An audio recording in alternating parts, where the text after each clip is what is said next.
The messy girl feels at home in New Delhi. It's not the mess, though the mess is inescapable, even in her posh neighborhood. Haphazard stacks of discarded wood, crumbling sidewalks, piles of trash sprawling by roads, children stepping slowly through them, searching for glass or old pans or copper wire, while a gray cow stares dully past traffic, chewing and chewing a blue plastic bag. It's just that there's so much of everything, so much color in the markets, piles of yellow turmeric and red vermilion, colors colliding unexpectedly in salwar kameez, bright yellow, bright red, hot pink, and saris covered with mirrored sequins or in gold embroidery. So many people walking on streets, not sidewalks, skirting so many street dogs, playing or fighting or sleeping on medians, inches from so much traffic, so many men clutching the open doors of crowded buses, or hanging halfway out of overfilled auto rickshaws, or standing on street corners drinking chai, impassively watching the women who never pause, who walk with purpose always. So many eyes and cell phone cameras trailing her as she picks her way through parks and national monuments. Her exhaustion is finally justified.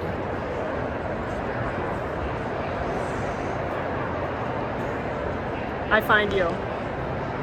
In the shower curtain liner, where my darkest hairs might be your lightest. In those Matisse prints we got at the CAC. You in a room full of flowers. You playing the violin naked. I find you in the kitchen while cooking.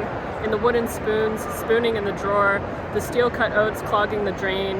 In the junk mail on top of the microwave. In the ad for the pizza window I ate at when I'm drunk and when I'm sober. I find you at my desk, in the thumbtack cup, in the extra pencil lead. I find you on the internet, and maybe I was looking there, maybe I Googled you, which is not what I meant to write about, but here it is.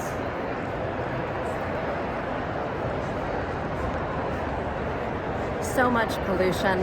It lodges in her lungs, it clogs her pores, it clings to the dry ends of her hair, to the consternation of so many aunties, with so many opinions. She is breaking out again. She should buy Ayurvedic soap. She should get married already. She has lost too much weight. The aunties dish out judgments like food, often along with it. Another syrupy gulab jamun, another dosa, another spoonful of dal. The chilies tingle. The sweetness is more than she can take. She inhabits the superlative. She learns to bargain like an Indian auntie, but usually just says fuck it, pays double, and makes a crack about white tax. She makes friends. So many friends, bright flashes of laughter. They dissolve like mist when she tries to pull them close. She takes a lover, then another, weaving her fingers between their fingers until the city reclaims them. She hadn't realized. Between the fluttering bus horns, the car horns, the flat motorcycle horns, between the neighbors' harsh Hindi curses, the hiss and screech of cats fighting, the dog's crepuscular cascade of howling, there is still so much silence, more than enough for a man to disappear. She is the least overwhelming thing in Delhi. There is so much to long for, her throat dry in the dry Delhi heat. She switches on the ceiling fan and sprawls alone on her bed. A mosquito hovers just outside the hot air swirl and rush, waiting to see whether she will slide 1 foot off the side of the bed, whether the air around her will finally settle.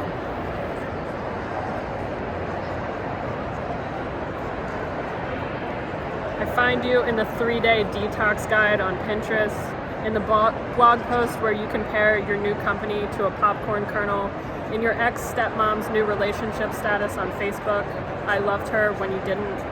I find you especially in the most obvious place, which is the box of us in the furthest corner under my bed that I can't get to unless I move it, but that's easy, my bed is on wheels.